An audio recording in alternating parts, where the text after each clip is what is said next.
मिसाके जमहूरियत, मिसाके मईशत और सोशल गठजोड़ के किस्से पारी ना हो गए। जिद, अना और हटदर्मी की सियासत उरूज पर है। मुफाहमत की जगह मकासमत ने ले ली और तदब्बुर और हिकमत अमली की जगह फिलबदी और जल्दबाजी के फैसलों ने ले ली है। पहले मुदब्बिर सियासतदान होते थे और सियासी वज़ादारी होती थी। अब बड़बोले सियासतदान है और रखरखाव की सियासी रिवायत कूच कर चुकी है। सियासतदानों ने एक दूसरे को नीचा दिखाते दिखाते मुल्की इस्तेहकाम दांव पर लगा दिया है। कल इस्टेब्लिशमेंट के खिलाफ बयानियां बनाने वाले आज कंधे से कंधा मिलाकर खड़े हैं और कल तक एक पेज पर होने की तारीफें करने वाले आज पछता रहे हैं। महसूस होता है कि सियासी जमातों और उनके कायदीन ने खुद साख्ता तौर पर फैसला कर लिया है कि इक़्तिदार के लिए अवाम और उनके वोट की कोई वक़्त नहीं। ताकत का मंबा कहीं और है, सीटों की तादाद के फैसले कहीं और से होते हैं। कौन मिनिस्टर बनेगा और कौन सेनेटर बनेगा, अदम एतमाद के वोट की गिनती कैसे पूरी होगी और इलेक्शन आइन के मुताबिक मुकर्ररा वक्त पर होने की बजाय 1 साल तक इल्तिवा का शिकार हो सकते हैं, ये फैसले भी किसी पुरअसरार कुव्वत के ज़ेरे ताबे हैं। यही वजह है कि यहाँ ऐसे अफराद भी मौजूद हैं कि जो किसी सियासी जमात से ताल्लुक़ नहीं रखते मगर ऐवान में जगह बना लेते हैं और तगड़े सियासतदानों को पीछे छोड़ देते हैं और तगड़ी वजारतों पर बराजमान भी हो जाते हैं। मंजे हुए और तगड़े सियासतदानों को इलेक्शन में साइड लाइन कर दिया जाता है और अगर ज़रूरत पड़े तो पूरा इलेक्शन भी मैनेज कर लिया जाता है। यहाँ तक कि किसी को इक़्तिदार की मसनद से उतारना है और किसे बिठाना है, इसके फॉर्मूले भी बनवा लिए जाते हैं। शायद नए ज़माने की सियासत भी नई है और इसके उसूल भी नए हैं, मगर इस नई सियासत और नए सियासतदानों में एक चीज़ पुरानी है और वो है अवाम के हालात। हुकूमतें बदलती हैं, हुकूमतों को लाने वाले भी बदलते हैं, मगर अवाम के हालात नहीं बदलते। महंगाई कम नहीं होती, मुल्क के कर्जे ख़त्म नहीं होते और मुल्क की मईशत की ज़बूहाली और मुल्क नाजुक दौर से गुजर रहा है का स्लोगन तब्दील नहीं होता। इस वक्त मुल्क में सियासी अदम इस्तेहकाम उरूज पर है, मगर हैरत की बात यह है कि सियासी जमातें एक दूसरे के साथ मुज़ाकरात करने के बयान देती हैं, नज़र आती हैं, शायद कोशिश भी करती हैं, मगर तमाम तर कोशिशों और काविशों के बावजूद मुज़ाकरात की मेज़ पर बैठने में कामयाब नहीं हो पाती।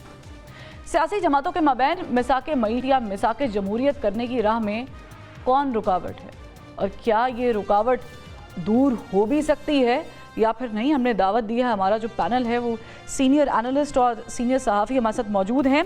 अंबर शमसी साहिबा हमें ज्वाइन कर चुकी हैं, हफीज़ुल्लाह न्याज़ी साहब भी मौजूद हैं और शौकत पराचा साहब भी हमें ज्वाइन कर चुके हैं। तीनों का बहुत शुक्रिया।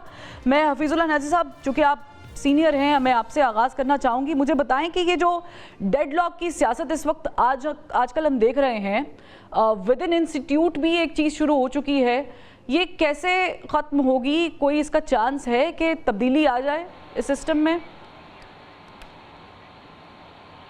मेरे ख्याल में मुझे तो ख़त्म होते नज़र नहीं आ रही, क्योंकि सारे फ्रीक जो हैं, चाहे वो इमरान खान है और चाहे एस्टेब्लिशमेंट है, दो ही मेरे नज़दीक फ्रीक हैं, बाकी लोग इतने अभी मैटर नहीं करते। तो वो उनकी जो कैलकुलेशंस हैं वो सही नहीं है। हालांकि ने अपने अंदाजे से एस्टिमेट लगा रखे हैं। एस्टेब्लिशमेंट का अपना ख्याल है कि जी वो एक उनका जो ये रवैया है इमरान खान साहब को झुके मजबूर कर देगा, या इमरान खान साहब जो है किसी न किसी जगह पे जो है वो हथियार डाल देंगे। क्योंकि इमरान खान साहब का भी यही माइंड सेट है कि अगर मैं एस्टेब्लिशमेंट पे जो मुझे पब्लिक सपोर्ट है इसको मैं इस्तेमाल करूँ, दबाव डालूँ, तो एस्टेब्लिशमेंट किसी न किसी मौके पे मुझसे मुज़ाकरात करना चाहेगी। तो जो एस्टेब्लिशमेंट है, एस्टेब्लिशमेंट जो है उन्होंने जो है नज़ार इमरान खान साहब के जहन में भी यही एक आइडिया है कि एस्टेब्लिशमेंट ने कहीं ना कहीं आके जो है उस दबाव में और मुझसे को बातचीत करेगी। लेकिन ये बात बड़ी इंपॉर्टेंट है कि इमरान खान पहले दिन से एड्रेस भी एस्टेब्लिशमेंट को कर रहा है और मुज़ाकरात भी एस्टेब्लिशमेंट के साथ ही करना चाहता है, और ये एक अच्छी एक इंटरेस्टिंग सूरत हाल है। अब ज़ाहिर है वो चाहते हैं कि मुझे को बाइज़्ज़त मेरे साथ को मामला किया जाए, वो बहुत कुछ है देने पे तैयार भी हैं। अभी मैं समझता हूँ कि जो उन्होंने पार्टी जो गौहर साहब के हवाले किया है या उमर अयूब साहब के हवाले किया है या अली मीन गंडापुर के हवाले किया है, तो एस्टैब्लिशमेंट के साथ मामला फहमी है क्योंकि ये सारे लोगों के साथ एस्टैब्लिशमेंट बहुत कंफर्टेबल होनी चाहिए, बल्कि उनकी एस्टैब्लिशमेंट की आंखों की ठंडक है तहरीक इंसाफ के ऐसे लोग, चाहे शेर अफजल मरवत साहब हैं, जितने भी लोग इसमें नुमाया हैं, एस्टैब्लिशमेंट को उनके साथ कोई प्रॉब्लम नहीं है। तो एक अजीब व गरीब सी खिचड़ी बनी हुई है, लेकिन अमलन जो है ये इस डेडलॉक को जो तोड़ने के लिए कोई करैक्टर्स चाहिए वो गैर मौजूद है, ला मौजूद है।